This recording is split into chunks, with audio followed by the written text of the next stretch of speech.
In terms of approaches, one thing I heard you say was quiet the mind, be free of the thought, and then what will arise is thought from source.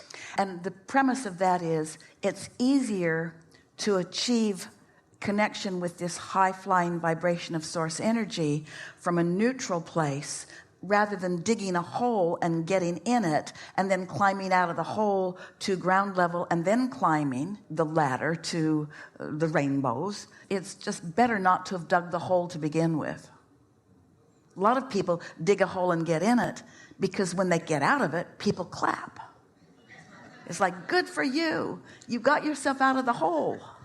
And hardly anybody says, you're so wonderful, you never get in a hole. People want you to get in a hole for some reason so that they can make a monument when you climb out. Yeah. Like the hole being the times in life where you get down on your knees and pray because you've just been taken to that versus like a daily... Yeah. If you're too happy, you're not relatable to most humans. So inside of deliberate creation, do you We like your choice of words. Really good. Inside of deliberate creation, yes? Do you recommend taking that into meditation or setting that aside in meditation so that you're free of thought? So here's the thing. We encourage that meditation be only this: quiet my mind and therefore allow my vibration to rise. But then the momentum of your connection and the power of law of attraction and your inner being will take it into deliberate creation on steroids. What we like to say is tune in and then watch the movie. Don't try to make the movie in order to tune in. Accept the natural alignment and then. And you see, all of the ingredients of that are already in the vortex. So as you connect with who you really are, then those things begin occurring. And as you just relax and let your mind wander. Esther had a meditation like that this morning where she quieted her mind and then the movie just played. And in the past, she thought that her objective in meditation was to quiet her mind. So as soon as thoughts started flowing, she shut them down. Now she understands that those kind of good feeling thoughts, when they start flowing, let them flow. Let the momentum take them. But don't try to orchestrate them from a conscious perspective, because remember that you are the receiver of them, not the projector of them. You're connecting with source so that you can receive the perspective of source. And in time, you won't be able to tell the difference, since you're the translator of the vibration into the visions, into the impulses, into the words. It's like such mutual attraction from each other. It doesn't matter who's doing what. But there's something really letting goingness. There's something really allowing, like when you have the awareness that you're watching the movie, not creating the movie. And your question really pointedly asks that. When I meditate, am I then becoming a deliberate creator?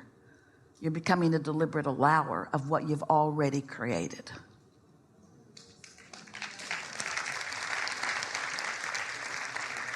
And so I think this is it. So give up the desire to edit what's playing out. Yeah, stop nitpicking and justifying and validating and defending. Just step onto that side of the page where you say, am I good or am I bad? I'm good. Am I worthy or am I unworthy? I'm worthy. Am I good at this or am I bad at this? I'm good at this. Am I an extension of source energy or am I the devil? There's no devil. I'm an extension of source energy. Am I liking this or is it hard? I love this. Yeah. So from meditation to deliberate allowing, I then go out into my life, or let's say that's kind of my morning and I'm now in my life. Can you shed... Before we go there, can you hold that question just for a moment? Because we want to go back to an analogy that we offered earlier that we think speaks even more pointedly to the direction of your questions, and then take us there where you want to go. So that picture of meditation that we helped you find, of withdrawing from the chaos deliberately by tuning to the silence and allowing your vibration to rise. And then how in that room, lovely things just started manifesting in your mind all around you. We just wanted to take you back to that because it's a new thing that we have not said before, and it really speaks to the question that you just asked. You create a nucleus that allows the experience that you then witness. So it's really interesting. This business of, the question was asked earlier, what's the difference between the allowing and the deliberate creating? Well, they're sort of kind of the same thing.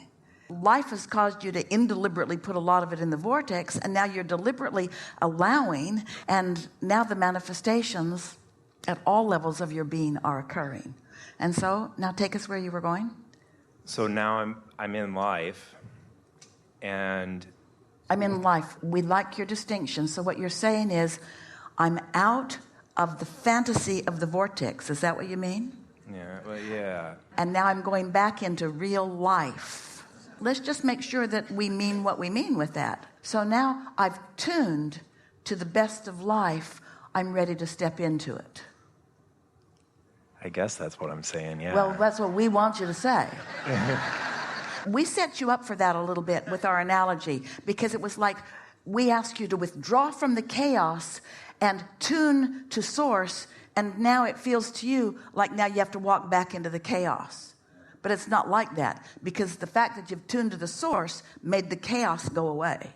Oh, it'll come back, but not right away. And the more you withdraw from the chaos into the stability of what's really going on, the more what you're calling real life will take on the contours of this, of the source, of the vision, of the imagination, the vortex version. You see, the vortex version, that's clarified everything. It's purified everything. It's taken the resistance out of everything. And it's going to manifest.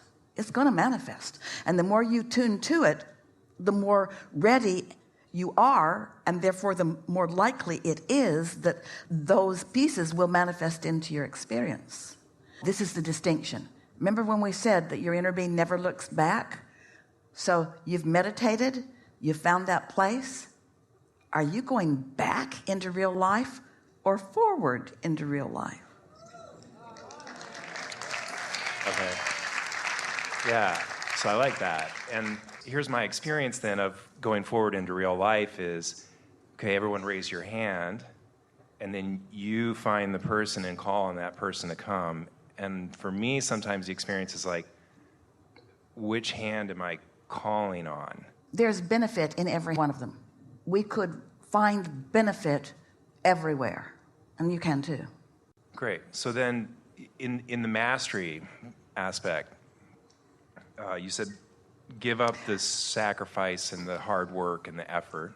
We want to give a new definition to mastery in the pleasury, and see how just the description of the word automatically gives up all that other stuff, because mastery is tuning to the satisfaction, following the bliss, tuning to the pleasury.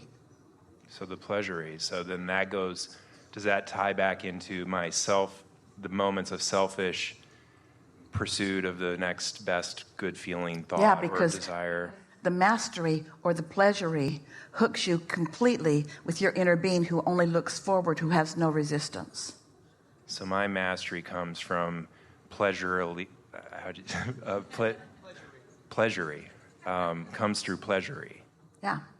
For a while, we were talking about the awesome power of non-resisted thought.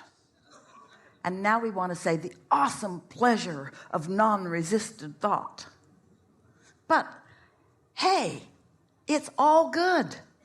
Don't try to hold yourself to only non-resisted thought. Let yourself have some step ones. Satisfy your reason for being. Let that side of the equation produce more of this side of the equation. There will be no expansion of your desire and no evolution of your species if you don't live all of it. Just understand what step you're taking. And eventually, that step one, which is the asking, will mostly be a step 5 position where you're asking for more, and you know that you're asking for more, Or you're even observing something unwanted, but you find the humor in it and the fun in it and the clarity in it and the motion forward in it. And finally, you're not beating yourself up for having a question. You're not beating yourself up for having a problem. A problem calls a solution. And that's expansion. That's motion forward. It's all so wonderful. Yeah. May I add a couple other? There are people in my life who sitting here today, would say I've chosen to have them as part of my life for the duration of my life. So this would include members of family. And I also heard you say, but ignore, if there isn't pleasure there or good things coming from that interaction, ignore it. I feel like by ignoring it, like I may offend, for example, that person of the family or those here's relationships. The thing. You can't ignore something without looking at something else. Think about it this way. Think about the whole consciousness of the planet, everybody on the planet.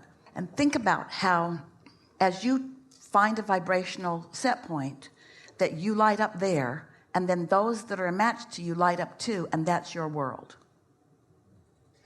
Will you say that one more time? So imagine that this carpet is a light board, and there are thousands of little LED lights on this board, and you're one of them. What you're focused upon represents one of those lights.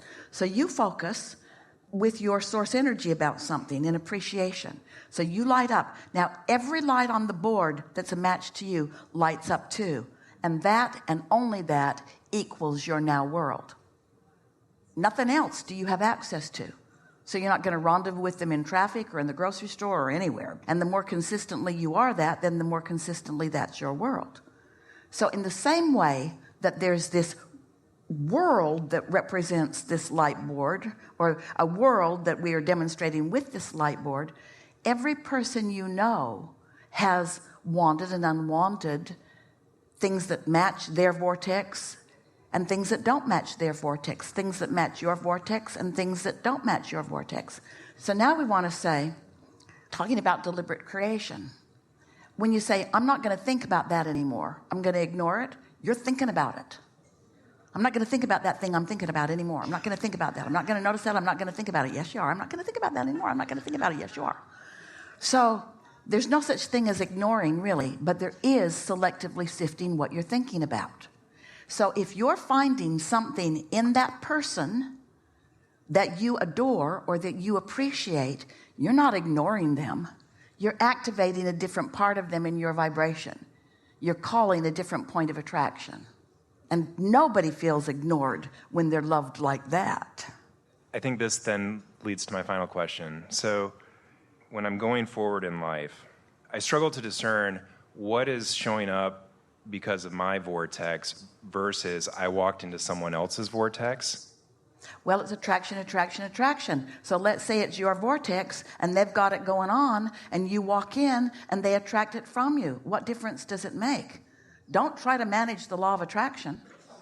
Doesn't matter where it's coming from. It only matters how it feels when you discern it. Got it. So choose the pleasure in whatever's happening around me, regardless of... And if it doesn't feel good, ignore it by choosing the part of it that does feel good. Yeah, got it. Yeah. Clear. Well, this is so much fun. It's so fun to be a deliberate creator. Enough? Really good. Really good. Really good.